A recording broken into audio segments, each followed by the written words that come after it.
All right, good morning, folks. I hope you still have some absorptive capacity for another day.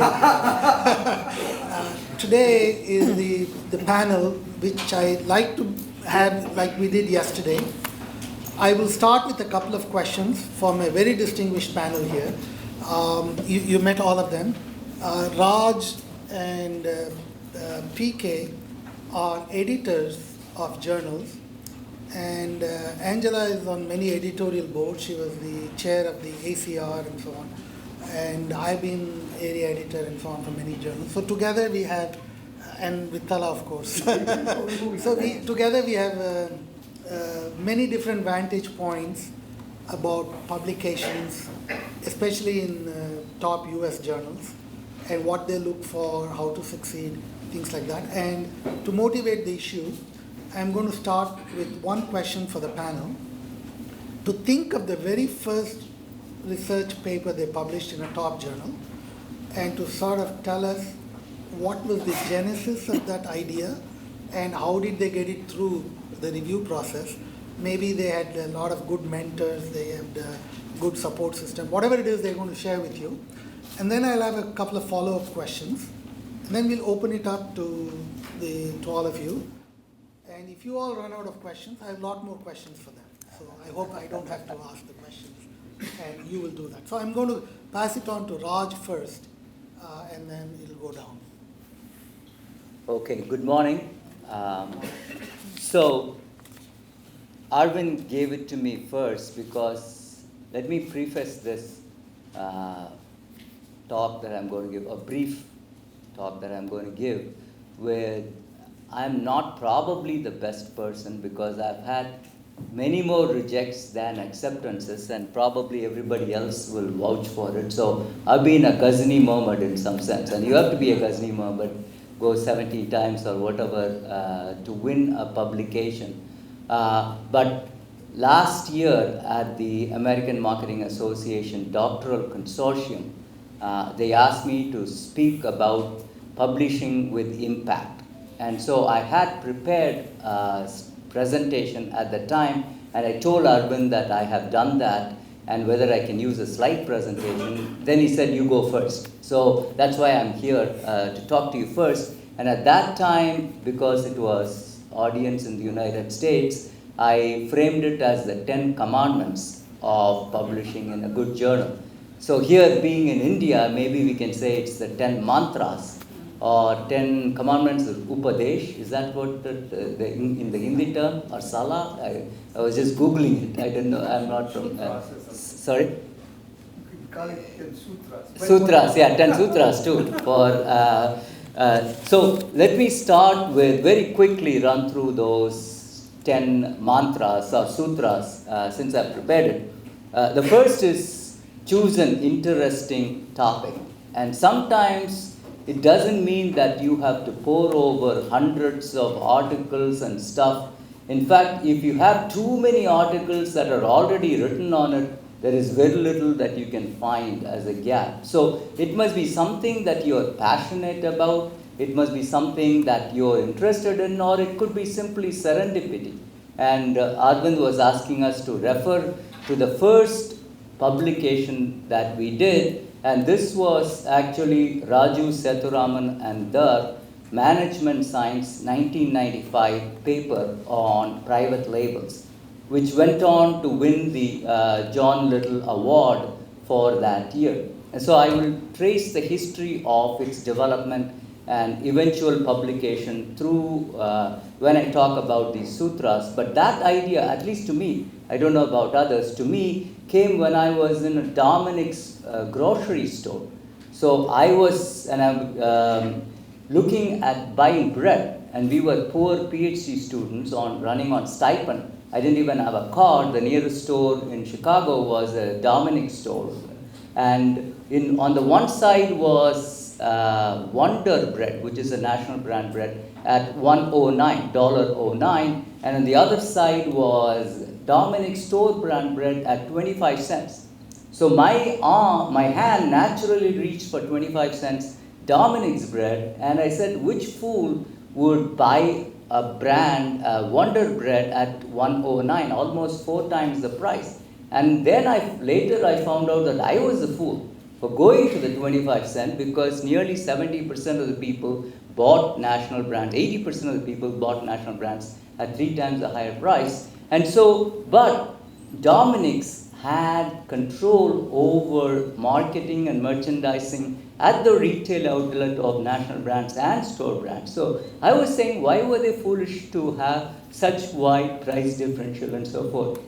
So that got me interested. So the visit to the store is what got me interested in the area of private labels, and I've been working on it for nearly 30 years. But it must be hard. If I were doing it now, I probably wouldn't do it. I would probably look for a topic on mobile marketing or two-sided platforms and more digitization and so forth. So that's the first one. The second is, and I talked about it in my managerial track, you have to adopt an approach that seems both rigorous and relevant. So the relevancy comes from picking an interesting hot topic. The rigor comes from, in my view, a good paper adopts the TEM approach, which is have a good theory or conceptual foundation first, back it up with solid empirical analysis. This is not the only way to go about writing a good paper. Back it up with solid empirical analysis, which uses state-of-the-art techniques and so forth, and then have good substantive managerial implications out of it. So I always try for TEM approach to all my articles, and in this case, in the Raju Sethuram Dar management science paper, we had a theory built on very strong analytical game theoretic model. Theory can come from any source, whether it's psychological, economic, sociology, anthropology, even engineering for that matter. And then we had solid, very good, and fairly good empirical analysis with managerial implication, and the title of that was Introduction and Performance of Store Brands. So the third is choose appropriate co-authors.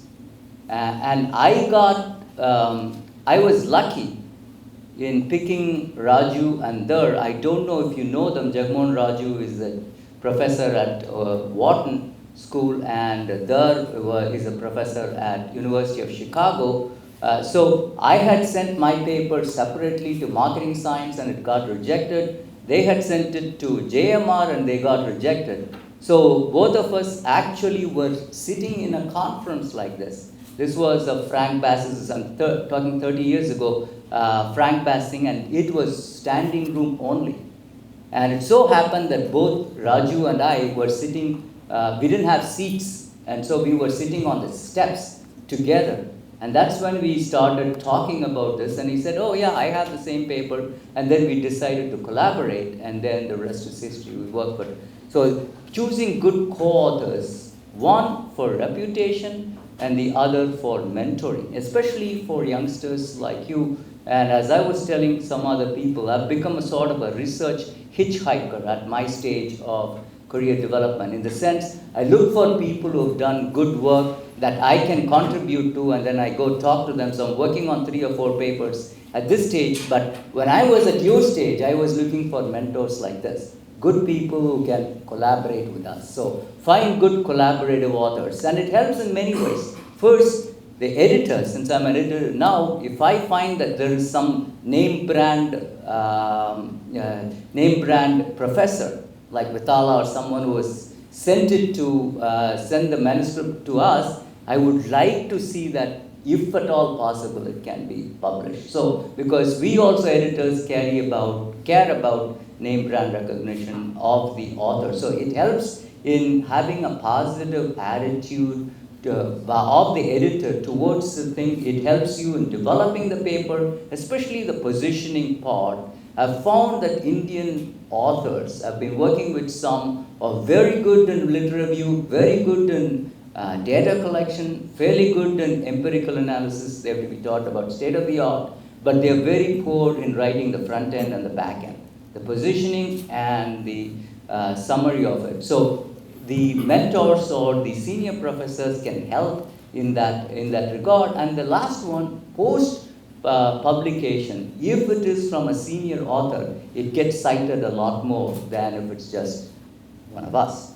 So that's the third one. Choose appropriate co-author. Review literature. You're very good at that. Review good literature, but don't overdo it. That's another thing I have found, that they put about 100 papers as lit review. In fact, to me, your potential for contribution is inversely proportional to the amount of literature that is out there.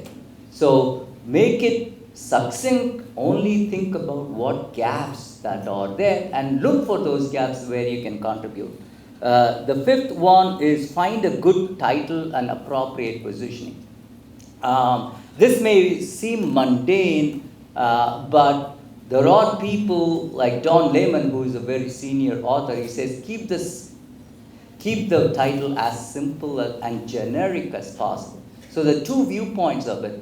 So in our case, the introduction and performance of store brands, I wanted to have a more jazzy type too.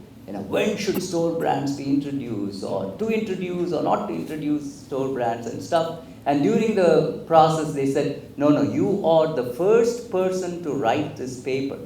So make it as generic as though you have the final answer on the introduction and market share of store brands. So sometimes simplicity helps, sometimes having a provocative title helps, depending on the positioning of your paper. And there was some research that said, if you put a colon or a question mark and say, to introduce or not to introduce, the case of, or something like that, apparently the chance of publication increases by 7%. Or someone even did some research on that. But at least find a good title. But the more important thing is to have good positioning.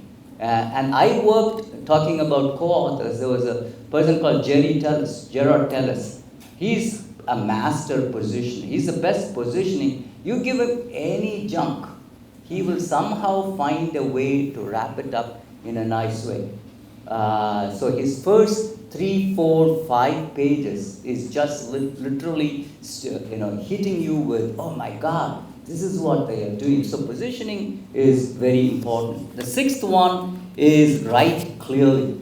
As an editor now and in the past, the international articles that come about, sometimes they do not even follow the format guidelines of the manuscript. For instance, in Journal of Retailing, we say put all the tables and figures at the end. And I get 50% of the papers which do not follow that. So it sends a wrong signal that you didn't even care to see how you should format this submission for that journal. You probably submitted it to another journal where you got it rejected, and then you just turned around and sent it here. That's one. And the same way I see a lot with grammatical errors and so forth, and including me. I make a lot of grammatical errors, and sometimes, of course, spelling errors can be corrected. So I always send it to an English or copy editor. Even right now, after 20 years, 25 years, I still send it to a copy editor, send it to somebody who can correct it for English, because it gives the wrong impression that if you didn't care about your own paper, who else is going to care about you? Or then write a good abstract. All of this we did in this paper, Management Science.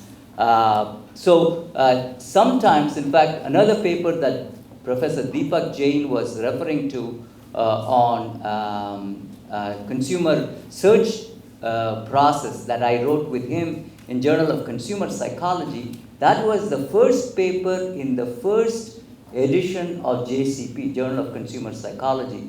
I think it still is the best paper that I have written, along with Deepak Jain and Kathy Cole, but it has so far got 8 citations.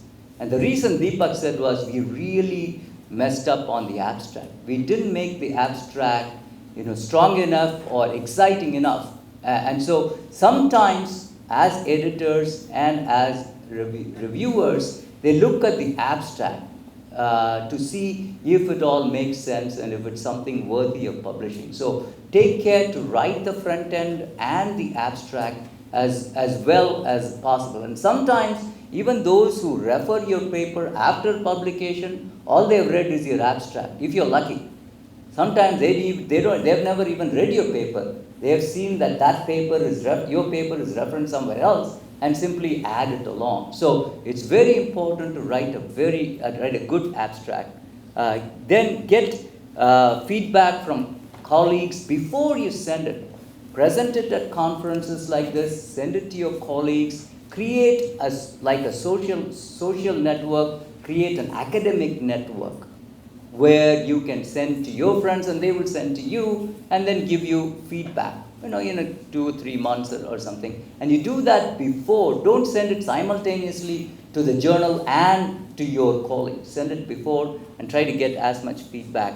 And then heed and respond to reviewers and editors. So in Journal of Retailing, for instance, the acceptance rate is 8%. So 92% of the articles that are sent are going to be rejected. So if you get, as Professor Rao was saying, if you get a revise and resubmit, in fact, if you get even a reject and resubmit these days, you should rejoice because they are at least giving you an opportunity to come back. But if you have a revise and resubmit, sometimes it may seem brutal. So in fact, for the management science, my first management science 1995 paper, area editor was Deepak Jain. So you can say we got lucky to some extent, but he was teaching in Sassoon University in Thailand, Bangkok. So after his review, he called me from there, and we were talking 1.5 hours about how to set it right. And if you see our first version of the paper, even though now we are all somewhat established, and the final version was published, you would see no connection at all. It modified so much between the very first version, went through 3 rounds. Josh Eleshberg was the management science editor at the time, and they really put on because they said this is a path-breaking article or something, and so they really wanted to make sure that it got the best attention. So at first I said, I almost dropped the reviews because I said it seemed so weighty, literally, that there was so much that they asked us to do. So anytime, the first day, you just read it and put it away. Then mull over it for 2 or 3 days. And then you get back to it and say, okay, now I'll go at it with a calm mind. So that's my 9th. And my 10th and last mantra sutra is, after publishing, publicize. So it's like post-purchase dissonance or post-purchase marketing. Even after you publish, you have to send the paper to all your friends, relatives, all your academic relatives in some sense, in such a way that they also get to know what you're doing, and that's how you increase citation and impact. Okay. So those are all the 10 things that I wanted to say. So Raj, Yeah. so you should publish a paper on this. Not so much on. So Angela, we have something left to say on this? Sorry. Raj, you've really covered everything. So that's why I went first. So what I'm going to now do then, since you have all the mantras or the sutras, I'm just going to, as Arvind asked us to do, I'm going to share with you my first publication. My first publication was not the publication that I wanted to actually become the first publication. The one that I wanted was, of course, my dissertation. I graduated in 1995, and I first submitted my dissertation in 1994.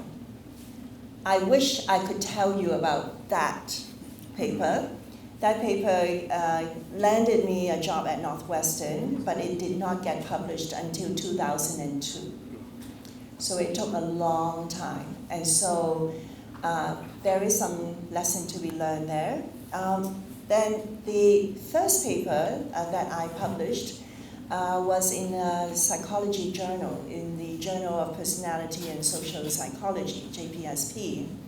And how I got to publish in that journal as my first paper was, I love learning. And as you probably all experience, the only time that you have the luxury to learn is when you were a doctoral student. Once you become a faculty member, you have so little time to really learn and acquire new skills. As an assistant professor, I was not going to give up opportunity to learn. I went to the psychology department and I made friends, and I asked if I could sit in their seminars because I thought that would be the most efficient way for me to keep learning, because here is someone who is teaching a class who has already picked out all the important readings about a particular topic, so I'm going to actually just benefit from that. So by doing so, I befriended colleagues in the psychology department, and we chatted. And Jeff Sherman is his name, and he told me about his paper that got rejected twice from JPSP, and he wanted to show that up until that time, the idea was people will process information that is consistent with expectation. Things that actually are unexpected, they don't want to, they filter it out. This is on stereotype. And because all the judgments reflect a very high reliance on stereotype consistent information. And the inconsistent information seems to have played no role. But he believed that people did not use it as an input to decision making, but they paid more attention to it. And he was not able to convince the reviewers. Now, I said, well, I studied memory, and I know that there are different types of memory. There are things that you can measure when people are consciously aware of something, and then there are ways to measure that people actually are not conscious. So if you want to measure the fact that people are paying attention to inconsistent information, we can use some implicit measure. And I brought with me at that time a little program. Now you have to think back, this is 20 plus years ago. We did not have a lot of technology in collecting data. But I brought with me, that was written by a graduate student in the psychology department, a little program that will allow us to flash words very quickly on the computer screen and ask people to identify what that word was. So it would be flashed at 25 milliseconds. And so the idea is, if you have paid attention to that, you would be able to identify it with higher probability than if you didn't pay attention. So I said, now, if people are not using information to make decisions, and yet they have paid attention to it, they should be able to pick it out. And that's what we did. And so I joined his paper with a doctoral student, and we included 2 new studies. We wrote it up, we completely changed the title, and then it got in. Now for him, that was his 3rd try at submitting to JPSP. For me, it was a brand new submission, and we got a conditional acceptance the first round for me, right? Because it was a new paper, a new submission. So that's how I got my first paper published. What is the lesson here? The lesson is things actually don't always happen the way that you planned. This is completely unplanned, and yet the one that I planned took 8 years to publish.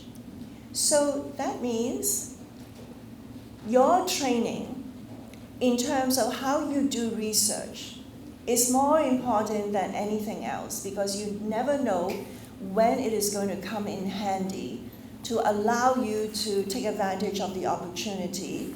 And it may not even be a topic that you have been studying for the longest time. I was not trained or exposed to how people process stereotype consistent versus inconsistent information. I was trained completely in a different area, and yet I was able to use the method in a new project and be able to contribute to this paper. All right? And so now, So yes, it's important to actually pick a topic that you feel passionate about, because you get rejected left and right all the time, right? First by maybe your advisor, second by your colleagues, and then by the reviewers. If you don't like the topic, you will be so sick and tired of it. And yet, if this is your passion, you're going to stick with it. I remember when I was a student, I learned from giants in the field, and one advice that they give me is, you need to believe in what you do. Research is not just about publishing a paper. It is about your passion to discover new knowledge and then to share that discovery with people. And so you may, if you feel that it's a good topic, you've done your homework, your literature review, you know that you're filling a gap, it's not getting through, you probably did not know how to position it. So you have to just stay true to what you believe in, and because if you don't believe in it, who is going to believe in it, right? And yet, while you are persisting, you need to keep an open mind. If someone presents evidence to tell you that, no, you're not logical, your data has ignored certain things, you need to be open-minded enough to accept these comments and go back and rethink and incorporate a lot of these comments to eventually make your paper better.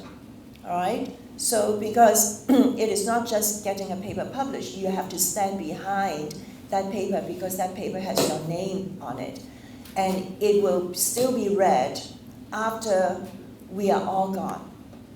All right? So that's how we kind of leave our mark, and you should enjoy doing what you do. Thanks, Angela. My entry into marketing was not by choice, because I went to Purdue to do work in operations research and operations management. And so I was actually in the management science department, and I was working on some problems about scheduling machines and things like that. But one summer I was assigned to a professor who wasn't management science, but really did a lot of work with Frank Bass in marketing. And so he used to do a lot of work in marketing, and he told me that, well, you're assigned to me in this year, and I'm going to ask you to work in this problem. So he gave me a bunch of papers, dropped it on my desk, and said, read through this and come up with some ideas. All right? He was a very major professor and said, well, I've got to stick around in this university. So I said, well, let's do the best out of it. And then I looked through the papers and read through the papers. And the area that I was working on was competitive market structures, where there were about 20 years of publication, including publication by Vithala Rao and Sabawala paper. So, so those papers are all published, and it is a mature area where I had to work in.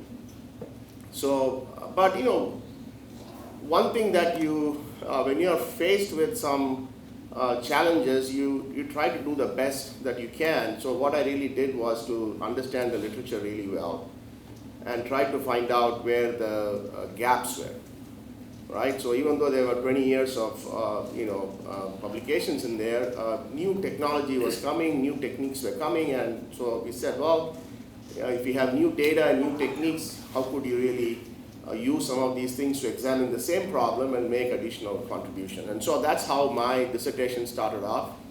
And so I worked on competitive market structures, and I started using nested logic models in order to find multiple sub-markets within a market, and also look at interaction between marketing mix variables.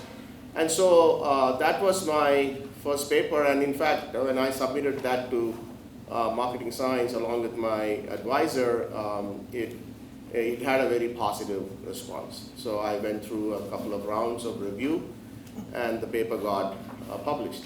So this was not by choice that I was taking this, but remember, even once you work on a particular topic, right, moving from that topic to a new topic really takes a lot of time, right? So basically, if you are working in an area and you have some expertise in that area, the way that you want to move away from the area is to look for additional areas which are related to it, where the expertise that you have gained can be applied, right? So when I got this first paper through, it was still a mature area, but I was able to get one paper, but then you want to make sure that you are making additional contributions in the same area, right? So you still work and find out, because since you have invested all this time, you kind of know the lay of the land, and then you can find out where else you can make contributions, go towards that part, and then create some contributions.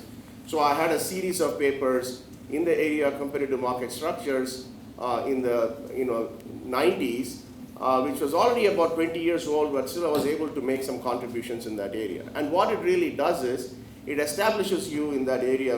People come to know of you as a person who works in that particular field. All right, so what I would suggest is, now you are working on different topics.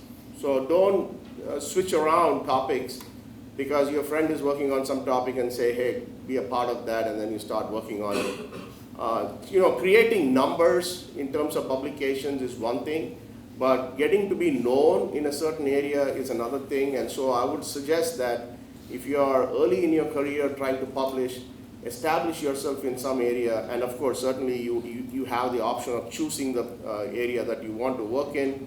You want to be passionate about what you're working in, but create some expertise, all right? Talk to some industry people. Understand how practice is done in that area. Read up articles in that area. So that will create a lot of, ideas will emerge from those readings and the practices and the interactions that you have with managers. And so once you establish yourself in that area, then you can, you will feel that getting the additional paper becomes easier, right? Because you have established yourself, you know the lay of the land, you've learned something, and then you're extending it to similar type of things. So my lesson is that, life doesn't give you opportunity to work in what you want always, right? But you need to make best use of it, right? And then, and then opportunity will come along. So I actually joined a decision sciences group. I didn't join marketing group initially. I was in a decision sciences group within a information systems research area, but I kept publishing in marketing, extending all my work that I was doing as a dissertation and kept publishing, even though people around me said, hey, you need to be publishing in operations management or, operations research, but I felt that I've already invested this time and I kept publishing, and then I switched departments. I moved from decision sciences to marketing.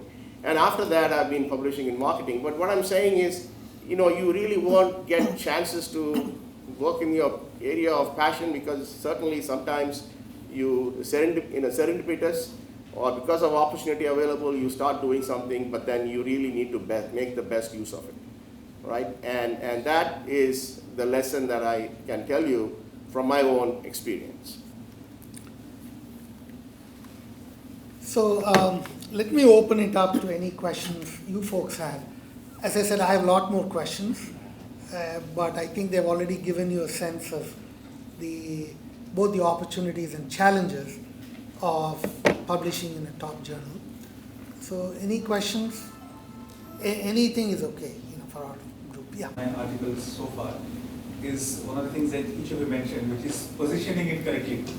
Now, this seems kind of very abstract, to understand. Unless, one of you could please explain, maybe in terms of one of the papers they published, that how you actually position this, because I understand it's important. I've got a comment from editor that you need to position it right, but it's not easy to understand. Yeah, marketing is. Let me address very quickly one thing, and then I'll pass it on to the panel.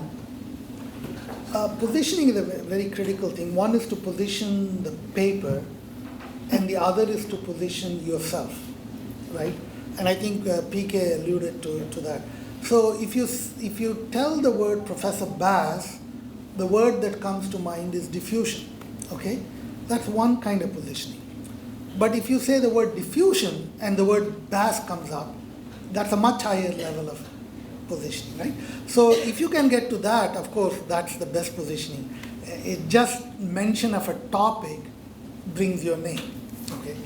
And if you're in a leading field like physics or something, you know, if you just mention that name and the topic and the name comes, I think that's what you can aspire for. But you have to start somewhere much below that, which is to identify a way to clearly articulate what you're doing and to put your name with it. And it's like every other positioning ish thing. You know, you cannot simply make claims in the market. The market has to verify that, right?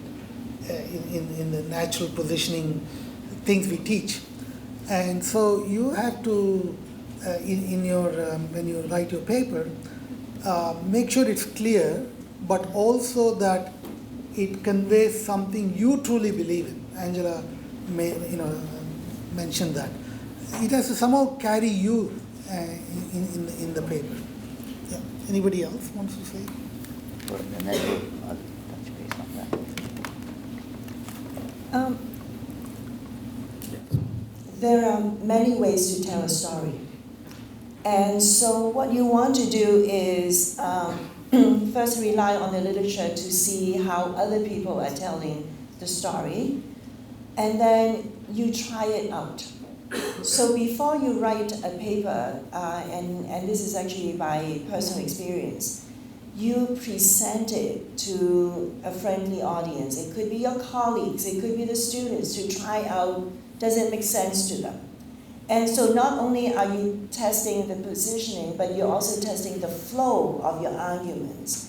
And I personally have found so much easier to write a paper after I have presented it 3 times.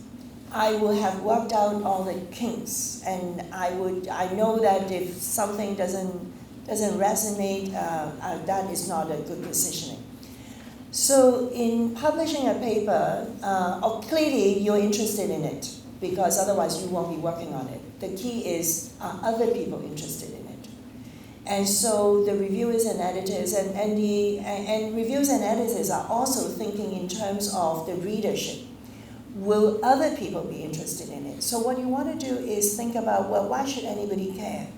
So regardless of your positioning, one thing that would work is if you can actually describe an example, use an illustration to say, here is a problem. What do you think the company should do? What do you think the manager or the government or the consumer should do? Then right away, if that is an interesting problem, you're getting people's attention. So that is how you can start a paper, and then, based on the story that you're telling, that you have tried out using your colleagues as guinea pigs, that may be one way to do. Yeah, for me, positioning starts even before I start getting into that research heavily, because you don't want to recreate something that people have already done. So when I look at a particular topic, I try to see what else has been done in that area and whether anything that I'm going to be doing will have some impact over and above what has already been done. So the incremental contribution, and it has to be really, and then the incremental contribution has to be seen from the viewpoint of which stakeholder, like Angela pointed out, which stakeholder is going to be very interested in that. Is it going to be the managers who will benefit from what you're doing, or it could be policymakers, or it could be consumers? So, you need to understand for what stakeholder this is going to be of importance, and, whether that contribution that you are making is incremental to other people who have worked in that area. Now, so in the introduction of the paper, you need to be very clear about these things. And that's how a good positioning is done. So I am not replicating anything that has been done, and I'm actually, putting it in a particular stream of research where people have done some work, and I'm adding more to that. And this is important for this particular stakeholder, And once you read through that, and if it really sounds very compelling, then even the readers will get that idea. Yeah, I decided to go last so that let them exhaust all the points, and if there is anything additional, then I can talk about it. So I just want to add two more points. One, based on my own first experience with the master positioner that I was telling you about, Gerard Tellis. So in a submission or a manuscript that you write, most of it is science. What is art is the first 3 pages and the last 3 pages. That doesn't come, even now, I don't know if I have mastered that art of positioning. I know Jerry Tellis is. In fact, very first paper, I wrote the entire paper and gave it to him. He took and totally tore off the first 3 pages. He said, this is rubbish. And then he rewrote the same thing. This was about analysis of price advertising trade-off, which was a hot topic there in the early 90s. So to some extent, positioning is as much an art as it is a science.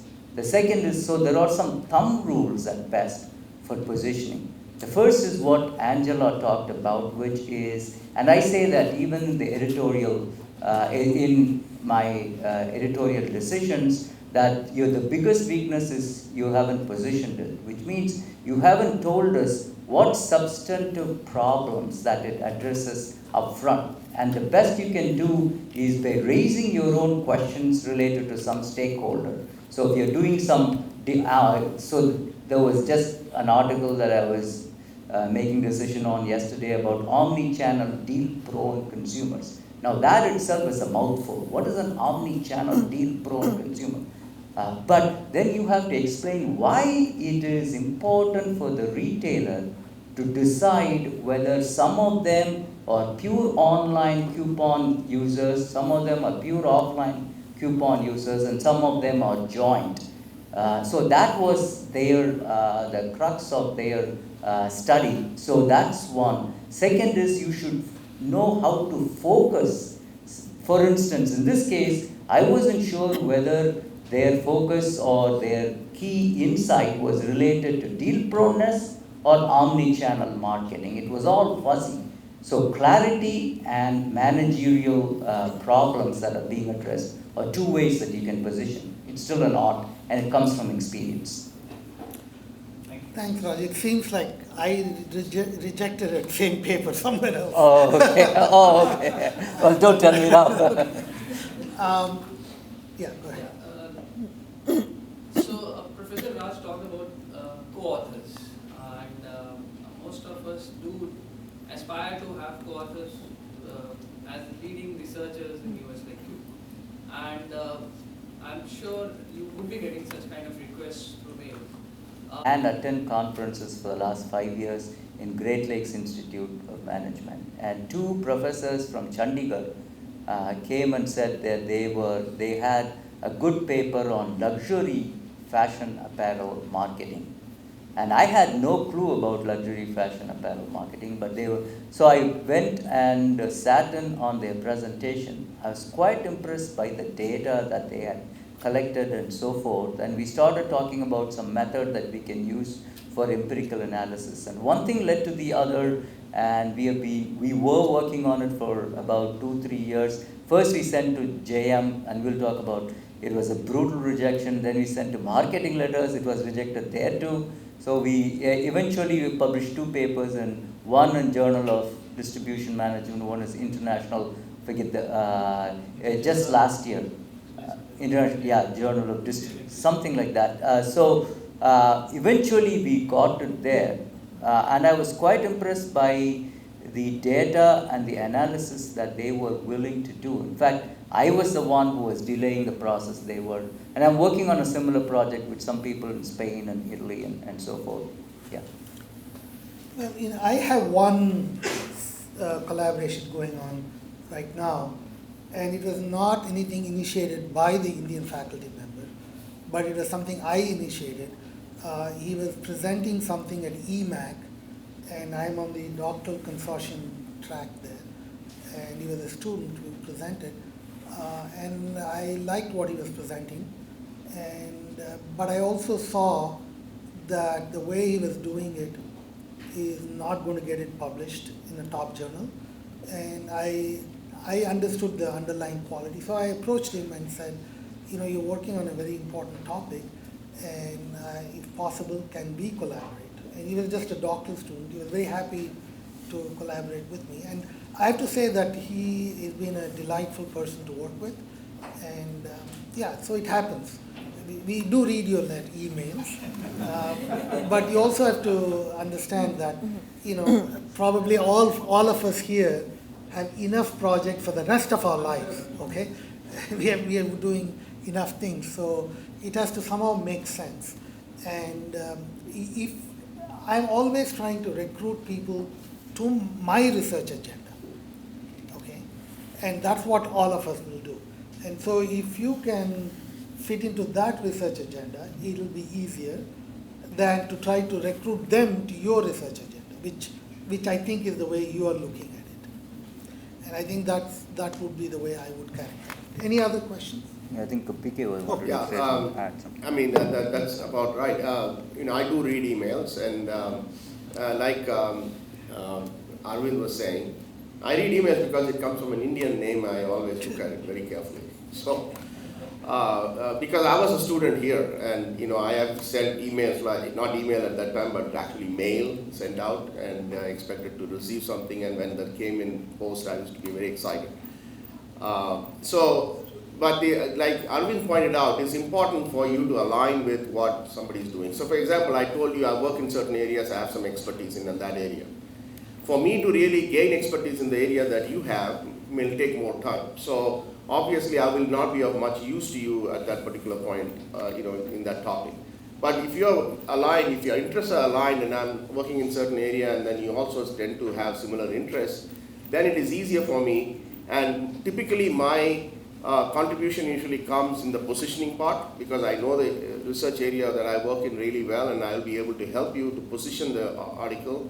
And I certainly look up to people with whom I work with to do all the heavy lifting of analysis, because I don't have time, or my knowledge is not at current level in terms of coding, and it takes more time for me to code. So those kinds of things, if people are able to do, then I'm very willing to work with them, and I've worked with some of the doctoral students in Europe on that basis. So certainly what you need to do is, if you are looking for, try to see who are the faculty, and remember, everybody likes to work with co-authors if they have time, because it's always a win-win for to work on as co-authors. But one other thing you want to understand is, certainly you are interacting by email and Skype. So out of sight, out of mind sometimes, so you may have to push those people to really, So I think you have to first understand how much investment they have in the project that you're going to be working with. Sometimes people just take on your project and just, not do anything. So you need to understand, you've got to have a clear idea as to whether this is going to, because you may have a time frame in mind, you want to submit the paper in about 9 months.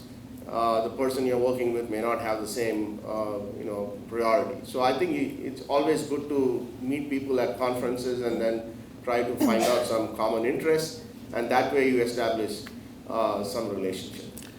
Angela, you want to add anything? All right. Any other questions? Yeah. I have a question regarding this implication part. As Professor Raj mentioned that you need to have a very strong managerial implications, right? Now, some of my papers has a very good managerial implications. The editor also mentioned the same, but it got rejected because it has a related theoretical contribution. I mean, see, the implications are of two types: theoretical implication or managerial implication. So, I don't think anybody said here that it has to have managerial. I don't think anybody said that, right? No. It's not a, Yeah, it's not a necessary. Yeah, The difference between necessary and sufficient condition. So it's not a necessary condition. Yeah.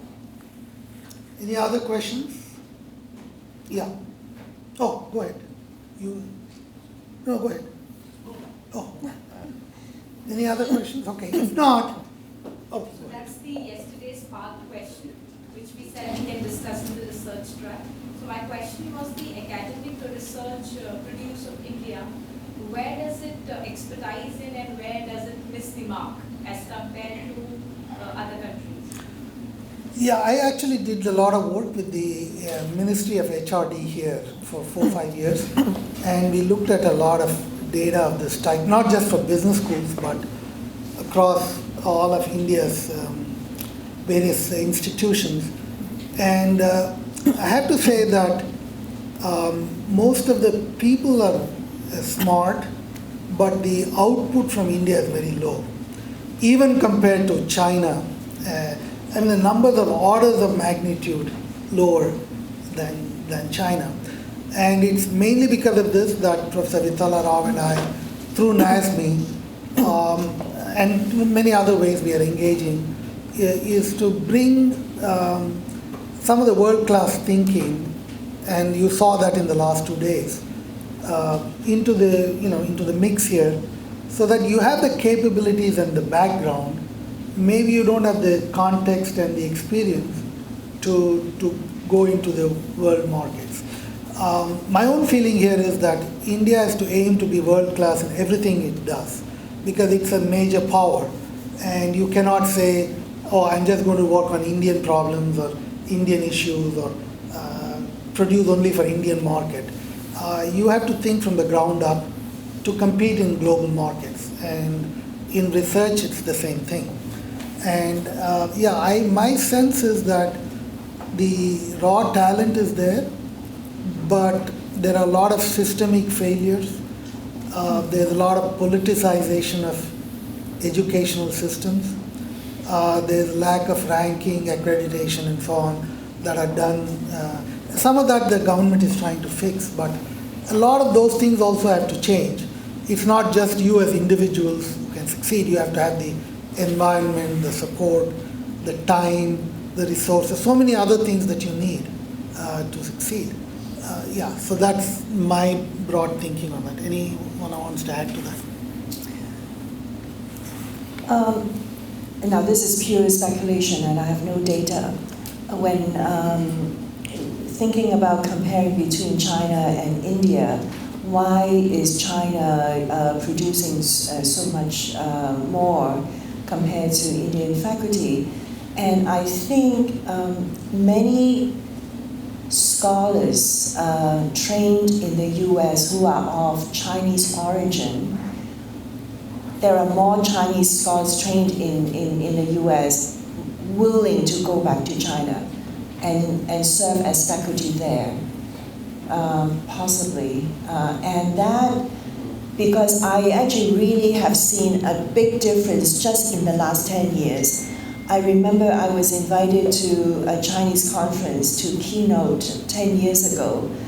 I was the only person trained in the US, and the presentations by the local faculty and students were not impressive. I was there recently, the last time I was in China, there were 15 keynote speakers presenting. All of them were actually trained in the US, and some of them actually are working in China, and some of them constantly go back to China to help train doctoral students. Now, I think that is a main reason. Not so much just in the training itself, because I think a lot of you have good ideas, but you just don't know and don't have the confidence that you could actually submit to a top journal. Now, granted that it's not easy. I mean, my papers get rejected left and right. All right, so don't think that we sitting here have a good time, have a better time. No, we probably get more rejections than you got rejections. But it's important to actually be in the know of how do you navigate the system. And even for us, I'm a behavioral researcher, and our flagship journal in marketing is Journal of Consumer Research, JCR. Every new slate of editors have their own preferences and idiosyncrasies. And we read what they put out as the first editorial piece to understand what they're looking for. We look at the slate of AEs to actually understand what they're looking for. And this new slate of AE at JCR and the editors are very managerially inclined. And so we know that and they really encourage field experiment, they encourage archival data. And so you know that would actually be the preference. And so it is not just, okay, I have this paper and I'm just going to submit it.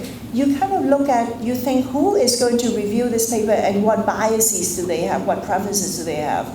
And I think that guidance may be helpful for Indian faculty to get your papers published, more so than you need to collaborate with someone to get the papers through. Any other questions? Yeah, go ahead in the back. Yeah, you. Yeah. Apart from training and confidence, in India the faculty members often say that opportunity cost of doing research is very high, particularly in business schools.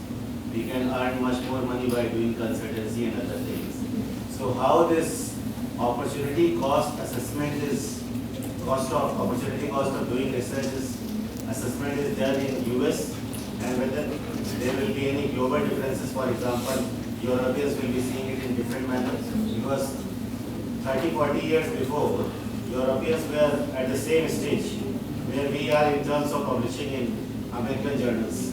So it will be very nice if you can. Well, I would say that the opportunity cost for US faculty is also very high, because many of if you see the distribution of salaries across different academic disciplines, you see the business school faculty are paid a lot more because they have a lot more opportunities outside. So I don't think that's the issue, but I think you're alluding to some basic issues about why some university here should give you time to do research or to give some support to you to succeed. Is that sort of the issue that... Cost, training, cultural issues, these things have been highlighted. But I think it's... May I actually comment? Yes, opportunity cost is very high. And that's why you want to actually do the best research. Now, I can only speak about behavioral research. It takes just as much time to go and collect data for one sloppy study than for a very tight, well-designed, rigorously designed study, all right? Because the opportunity cost is so high, you want to actually really get it done right.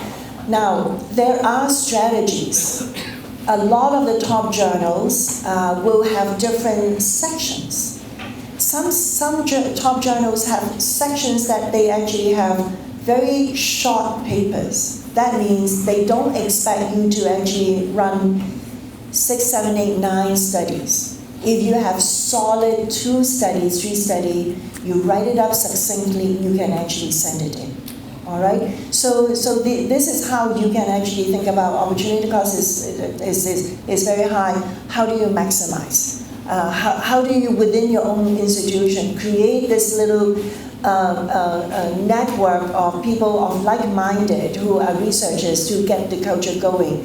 Start a journal club. So maybe, just get together once a month to say, let's bounce ideas off. I have this idea, what do you think? Do you think this is stupid? Or do you think it actually has legs? Get your colleagues to actually help out. If you don't have ongoing projects to present or to share, pick a paper to read, to actually talk about the strengths and weaknesses of that paper, to see whether, so that's how you can really develop a culture. The administration will respond when they actually see that, okay, good outcome is likely to come up if we provide some resource. So demonstrate what you're willing to do and then ask for resource. It's easier to say, well, let's ask for resource first. And the deans may be less willing to do that.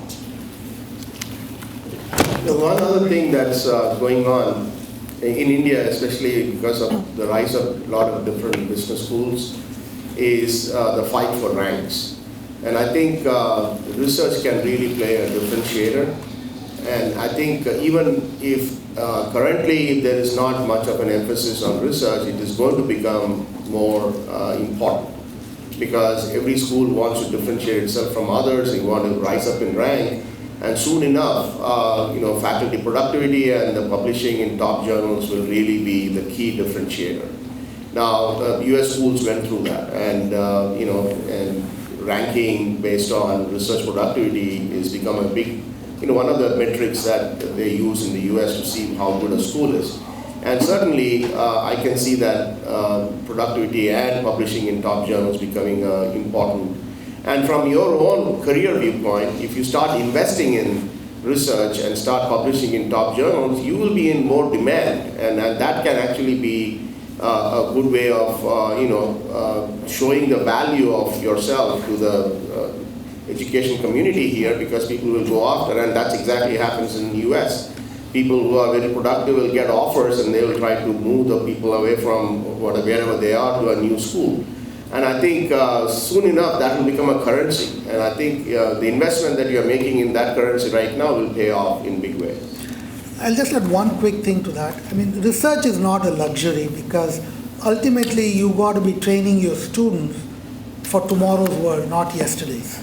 And so if the faculty are not at the current state of knowledge, you are not going to be having the appropriate impact on students. So it's not a luxury. It's the need for being world class in anything. So yeah. I just want to say something about getting a paper published rather quickly. There are some journals which publish publications. For example, the International Journal of Research and Marketing. They have a small section for replication. Studies that were done before, use probably new data, show the same results, can continue to be applicable. So that's one way to get your entree into this process. The other one I want to say is a story, but is probably the relevant one. Not only editors play a significant role in getting papers published, and that's what we alluded to. You have to look at their profile, what their preferences are. 1969, this is a long time, maybe long time before you were born, some of you were born at least. Paul Green and I, we wrote a paper on conjoint measurement that became a very big area over time. We got 2 bad reviews, negative reviews. I wish I kept the comments. We didn't, I threw them out. I got angry and threw them out. But the point is, the editor there at that time of the Journal of Marketing Research, he saw some merit in this idea. And he said, why don't you revise it and send it to me? I will send it to a couple of other people to see what they think of it. And that is how the paper got published in 1971. And as you probably know, that area has, I think Arvind can testify to this, that area has taken off quite a bit. Now, it's still a lot of research is possible in that area. Therefore, it's sometimes luck. You can't say why, that editor, those days, 1969, 70, he thought that was a good idea. And we were lucky in getting that done. So therefore, it's not good to be desperate about it. Of course, you will get concerned and people will reject it, but continue working. But collaboration helps a lot. That's the point they all make. So you want to make sure the collaboration is there. Now, I know you can say I'm living in Ahmedabad, somebody in Delhi, I can collaborate, but it is extremely possible. Why? Because of the technology now. You don't have to travel. You can do Skype, other things, and you can continue to do that. That's why I hope this particular gathering will create some groups that continue to persist over time. Yeah, I don't want to take up So time. PK had another. Arvind has a new question. PK. You want to say? We have a new question. We have time for maybe another 1 or 2 questions. Yeah, Go ahead. Please. Sir, my question is that as an Indian researcher, I am working on Indian data. and the outputs that are generated out of a study are derived out of the responses given by Indian respondents. So from an editor of a top international journal based in USA, from an editor's perspective, how relevant is it that you are getting the results out of an Indian data? We have two editors, we can ask them. Why I'm asking this is, sir, because one of my recent papers got published in a good journal, and it was on online shopping. And after acceptance, at the very last stage, I got a suggestion that you should add Indian to the title. Instead of online shopping, make it Indian online shopping. So, I mean, any views on that? Which journal was that? Journal. So, you mean, you don't have to send it to a US journal. So you have a European journal, and it's called International Journal of Research in Marketing, and I'm an international researcher. As an editor, I'll be looking at a lot of papers coming from all over the world. We get about 800 submissions, right? So, I mean, I'm not saying that it's not, you've got to have data only from the US or from Europe. It could be any. And the only question that people care about is the study done right, right? And so that is the main criteria that any journal will use, either IJRM or Journal of Retailing or anything. So it's not necessary to really, as long as you have collected the data the right way and analyzed it the right way, and if it is rigorous, there shouldn't be any problem. And there may be some questions about generalizations, whether it will generalize to certain other, but that again is, certain things that you can indicate in the paper that to what extent you think it will generalize. And, sometimes, editors may ask you to write a paragraph on that. But I don't think it's necessary to really, highlight or not highlight. It really depends on the context. And you certainly have options other than US journals to send. IJRM is a fairly respected journal. It is A journal in Europe. It is A- in many of the American institutions. And so don't just focus only on the US journals. Yeah, we almost think of IJRM as a US journal. So about the Journal of Retailing, and as Tala was saying, every editor has his or her biases, and I do have my own. And one of them is, if I see Indian or Chinese or Italian or Spanish in the title, I would almost desk reject it. The reason is not, and so some people came at the EMAC, European Marketing Conference, and complained, for you, US is the world, everything else is regional. So it's not that, it's just that, so what determines a publishable article is not so much whether it's doing in India or US or Spain, but it's the quality of the journal, quality of the research that you've done, and the relevance. We always hark back to the rigor and relevance mantra. So if it is rigorous, in fact, I did exactly the opposite. There was someone who had done work on online shopping in China, but all of the principles and hypotheses that they were testing applied not only to China. China was really just a context, and it could apply to the entire world, or at least some parts of the world. So to the extent that you can create a main effect, and you can create the conditions when that main effect, the interactive effect, in some sense, that would be great. And the other one that I did, and this is not just regional, so someone did on transactional cost and retailing and financial service industry, but that applied not only to financial service industry, which is banking and stuff, it also, some of the principles that they were setting forth, the insights that they got applied to things that are beyond the financial service industry. So I asked them to take out the financial service industry from the title, because then only people in the financial service industry will read it, thinking it's only about them, or only people who are interested in China or India, for that matter, will read it. So I would always encourage you to generalize beyond the region, but use the region as a context for testing your theory or principles or whatever it is that you're doing. I think we may have time for one more question. Yeah. Please. Go out to Ken. Numbers in certain universities might have to teach for 300 hours a year. So apart from that, sometimes there is a problem of resource in a way that sometimes you US professors don't really understand. Like, I did my postdoc in US for a year, and if you really needed a paper or a book, you don't have to think much about it. You go and tell your library, they will get the article to you. But that is not the case here. One good thing that has happened is, for books, there is a system where, for example, in NCR area, if you are giving, I'm forgetting the name of the system, but it's, if you're asking for a book, they will get it from NCR libraries, anywhere else. It will come to you, it will stay with you for 15 days, it will do whatever, and it goes back. But for journal articles, we do not have it.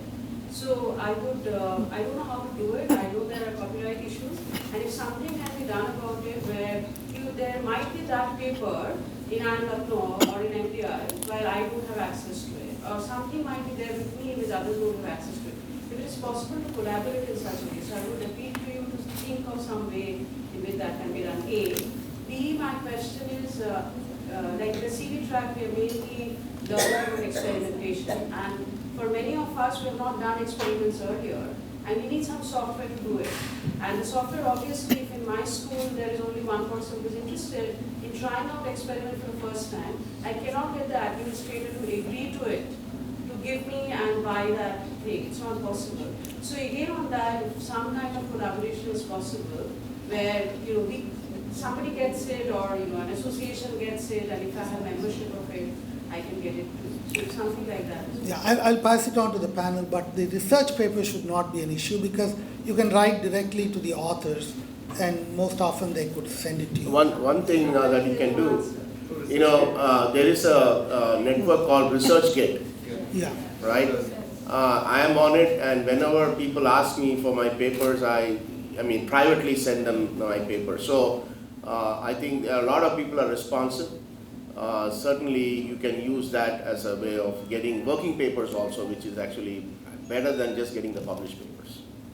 Any other comments about, maybe Vitala has some?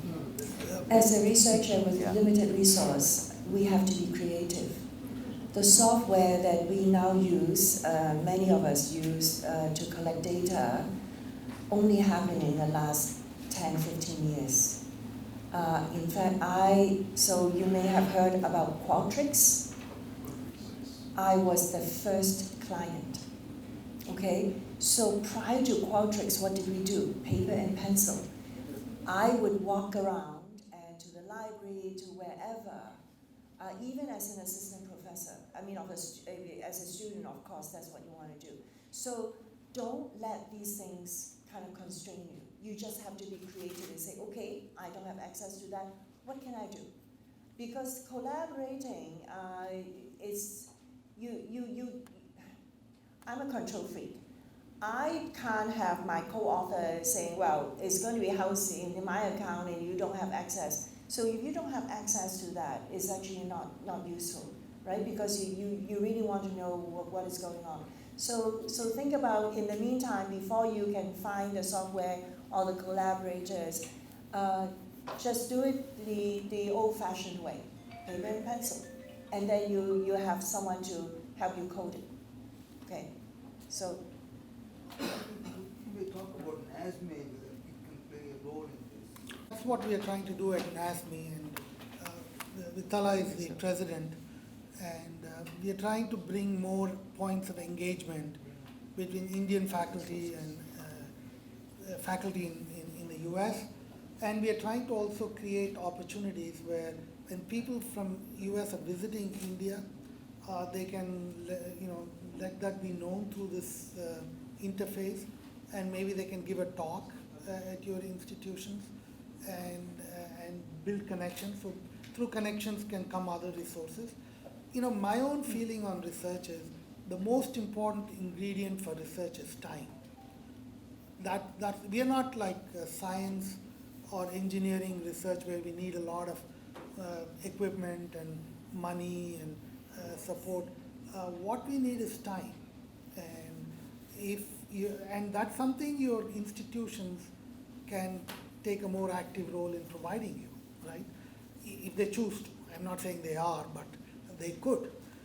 The other things have to do with time management, understanding how the system works, things like that. But I think time and its management is a very important thing, and that's something your institutions can provide. Any? I think we have run out of time, right? Almost, yeah. Maybe one last comment or yeah. Go ahead. We didn't talk much about the role of the reviewer. So how you could get recruited as a reviewer and the ROI of the, the process, it's time consuming, you're at the back end of everything, but if you could throw some more light on the... Conclude here. Please join me in thanking the panel members.